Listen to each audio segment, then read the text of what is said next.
नाही, बाळासाहेब ह्या ज्या खोट्या लोकांना कधी आशीर्वाद देत नाही. हा पैशाचा विजय आहे. पैशाने त्या ठिकाणी काय बाळासाहेबांनी काय सांगितलं होतं, 80% समाजकारण, 20% राजकारण करा, बाकी भ्रष्टाचाराला साथ देऊ नका. यांनी भ्रष्टाचार केला. म्हणजे यांनी पैसा कुठे असे खोटे कामं करून पैसा कमवू नका. हे बाळासाहेबांनी आम्ही जेव्हा मंत्री असताना आम्हाला ताकीद दिली होती. आम्ही त्याप्रमाणे शुद्ध, प्रामाणिक आणि स्वच्छ काम केलं होतं. जाऊन भाषण केलं होतं मी मोठं.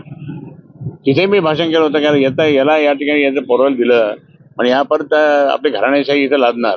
हे कसं काय, जसं पैठणला लादली तशी लादू नका, घेऊ नका. आणि म्हणून त्या ठिकाणी पण त्या सरकारने काय केलं, सगळ्या लोकांना आतून पैसे दिले. मागच्या वेळेस आमचा जो उमेदवार होता ना विधानसभेचा, त्यालाही फोडलं होतं. तो भाजपकडनं आमच्याकडे आला, परत भाजपमध्ये गेला. बनकरनी सुद्धा पैसे खाल्ले त्याच्याकडनं. बनकरनी सुद्धा त्या ठिकाणी ऍडजस्टमेंट केली आणि गेला. आणि आमच्या शिवसैनिकांनी काम केलं, खूप हिंदूंनी काम केलं, पण त्यांनी तिथे ऍडजस्टमेंट केले आणि म्हणून तो त्या ठिकाणी परत सत्तार आला. असं जर असेल तर त्या ठिकाणी काय झालं. पण आता फक्त पैशामुळे त्या ठिकाणी जर समजा हे होत असेल तर मग लोकशाही डुबली, लोकशाही ही पूर्णपणे संपली. तर लोकशाहीचं त्या ठिकाणी परत एकदा प्रामाणिकपणे काम करण्यासाठी शिवसेना, बाळासाहेब ठाकरे, उद्धव साहेबांच्या नेतृत्वात आम्ही काम करणार आहोत. पैठण येथील विजयानंतर प्रतिक्रिया दिलेली आहे. समोर येते त्याच्यामध्ये भाजप मोठा भाऊ असल्याचं समोर येत आहे. काय पहिली प्रतिक्रिया आहे? पैशाने पुढे 5,000 रुपये, नंतर मग भावाला 10,000 रुपये, मग त्याच्यानंतर 30,000 रुपये. 30,000 रुपये भारतीय जनता पार्टीच्या लोकांनी त्या ठिकाणी वाटले. 30,000 रुपये प्रत्येकी बम नावाच्या या प्राण्यांनी.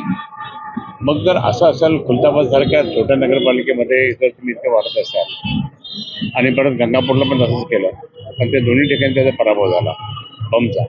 पण मला या ठिकाणी सांगायचं की भारतीय जनता पार्टीने इतका पैसा, करोडो रुपये वाटले, शेतकऱ्यांना वाटले. असं तर काय झालं असतं. आता जिल्हा परिषदेमध्ये दाखवून देतो शेतकरी, जिल्हा परिषद निवडणुकीत शेतकरी दाखवून, म्हणून त्यांनी ही निवडणूक आधी घेतली आणि नंतर मग त्या ठिकाणी म्हणजे महापालिका निवडणूक आधी घेतल्या, नंतर मग त्यांनी त्या ठिकाणी. आज तुम्हाला माहिती आहे शेतकरी अडचणी, शेतकऱ्यांना पैसे नाही आणि मतदानासाठी 30,000 रुपये एकेका माणसाला दिले. म्हणजे कुठून आला भाजपकडे हा पैसा?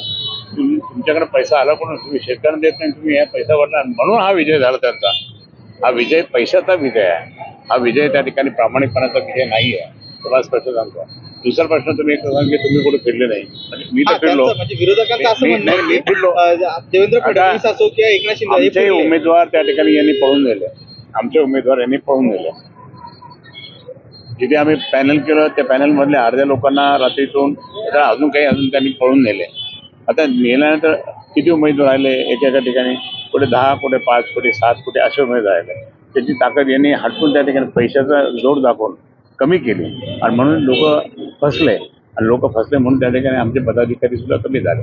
परंतु आम्ही प्रत्यक्ष आमची ड्युटी आम्ही केली आणि आम्ही सगळीकडे बरेच पदाधिकारी फिरत होते. आणि त्या पदाधिकारी फिरत असताना यांनी फक्त पैशाचं आम्ही जगून त्या पदाधिकाऱ्यांना सुद्धा त्या भागामध्ये सांगितले, हे काय देतील तुम्हाला पैसे? आम्ही पैसे देतो.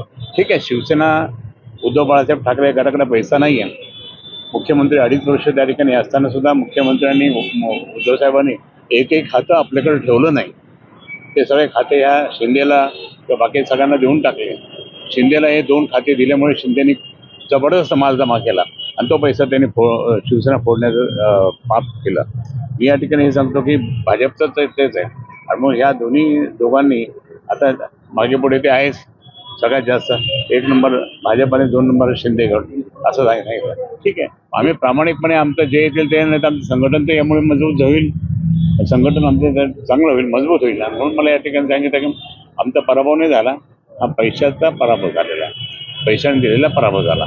पैशाने त्यांनी खूप पैसे वाटले म्हणून आमचा पराभव झाला. हे पण इतकंच करा. बरं, दुसरीकडे सांगतो या ठिकाणी माझा जो अनुभव आहे इतक्या वर्षाचा. आता ह्या क वर्ग नगरपालिकेमध्ये यांनी इतके पैसे वाटले, लोकांना पटलं नाही, लोकांनी पैसे घेतले, मतदान बंद केले काही लोकांनी. पण महानगरपालिका एरिया सुशिक्षित मतदार असतात, कामगार असतात, त्याचप्रमाणे कर्मचारी असतात, बाकीच्या इतर ठिकाणचे सगळे लोक असतात इथं. त्यांना माहिती आहे हा यांनी पैसा कुठून आणला. लाईट बिल आमचं कमी होत नाही, लाईट बिल उशिरा भरलं त्याने कापायला येतात. शेतकऱ्यांचा तो अनुभव, शेतकऱ्यांना त्या ठिकाणी पैसे दिले नाही. ह्या लोकांना म्हणजे मतदानासाठी त्या ठिकाणी पैसे दिले, कुठून आणलेले पैसे.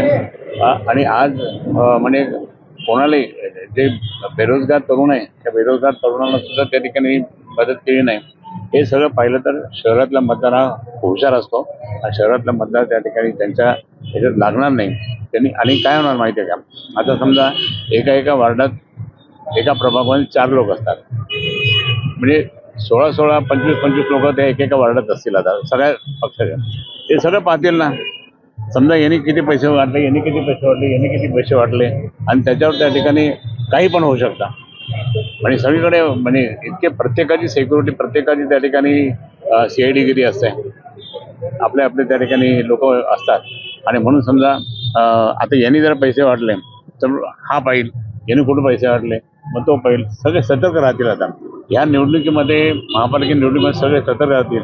आणि यावेळेस पैसा चालणार नाही. पैसा जर कोणी द्यायला गेलं की त्याला तिथं मार पडेल, मारतील लोक त्याला. आता तुम्ही पैसे देऊन मतदान करता, मग 5 वर्ष काय करणार, काहीच करत नाही. 5 वर्ष मग त्याला सांगितलं पाणी नाही आलं, मला माहीत नाही, मी पैसे निवडून आलो, सरळ असे म्हणतील ते. म्हणून अशा लोकांना मतदान करू नका असं संभाजीनगरच्या नागरिकांना मी तुमच्या चॅनलद्वारे विनंती करतो. पैसा काही उपयोगाचा नाही, सेवा उपयोगाची असते. शिवसेना प्रमुख माननीय बाळासाहेब ठाकरे यांनी सेवेत आम्हाला दिलं. 80% समाजकारण, 20% राजकारण हे आम्ही काम करतो. आमचा शिवसैनिक त्या ठिकाणी कुठे काही ॲक्सिडेंट झाला तर धावत जातो. आमचा शिवसैनिक त्या ठिकाणी समजा कुठे शाळेत ॲडमिशन मिळतं ते तिथे जातो. आमचा शिवसैनिक त्या ठिकाणी समजा घरात काही प्रॉब्लेम झाला तर तिथे जो पोचतो. हे फुकट करतो. पण आता काय होतं माहिती, हे पैसे देऊन निवडून येतील, नंतर हे काम आम्हीच करायचं का परत 5 वर्ष सेवा, हा प्रश्न आहे. आणि म्हणून मी या ठिकाणी नागरिकांना सांगतो की तुम्ही आता हे भारतीय जनता पार्टीकडे कुठून किती पैसा आला हे माहिती घ्या जरा. शिंदेकडे कुठून पैसा आला हे माहिती घ्या. माननीय उद्धवसाहेब 2.5 वर्ष मुख्यमंत्री होते. मला म्हणतात ना, 2.5 वर्ष मुख्यमंत्री होते. 2.5 वर्षामध्ये त्यांनी एकही खातं आपल्याकडे ठेवलं नाही. हे खाते सगळे शिंदेला दिले, महत्वाचे 2 खाते, बाकी सगळ्यांना दिले. पण त्यांनी त्या ठिकाणी पैसा तो गोळा प्रकार म्हणजे जमा करून त्या ठिकाणी पक्षात दिलं पाहिजे, कोणीच नाही दिलं नाही. आणि तुम्हाला माहिती आहे का, त्यावेळेस 1.5 वर्ष करोनाचा पूर्णपणे प्रादुर्भाव होता. करोनासाठी 1.5 ते 2 वर्ष त्या ठिकाणी कुठेच काही डेव्हलपमेंट झालं नाही. आणि कुठून कसं काय त्याने मुख्यमंत्री असताना कुठून पैसा येणार, काय येणार, हे सगळं त्या ठिकाणी पहा.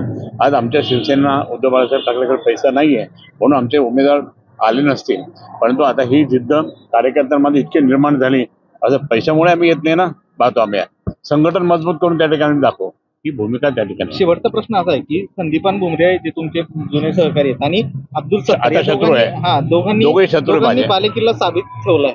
नाही, आता पैसा तिथे इतका पैसा वाटल्यानंतर काय, अहो ते संदीपान भुमरेच्या पोट्ट्याने त्यांनी बापाने, मी तिथे गेलो होतो प्रचाराला, त्यावेळेस मी पाहतो माझ्याकडे माणसं सोडली त्यांनी. खेळसाहेब कुठे जातं, खेळसाहेब कुठं, 4 वेळेस मी जिथे बसलो होतो ना कार्यालयात, तिथून 4 वेळेस तो गेला की ह्या कुठं पैसे वाटतो, कुठं पैसे घेणे का, पैसे आणले का, त्याचं पोट्टे असतं. तो गेल्यानंतर आम्ही बाहेर उभे राहिलो, पोट्ट 2 वेळेस 3 वेळेस गेलं. त्यांना हे डाऊट होतं की आम्ही पैसा वाटतो, मग हे कुठं काय करतील का.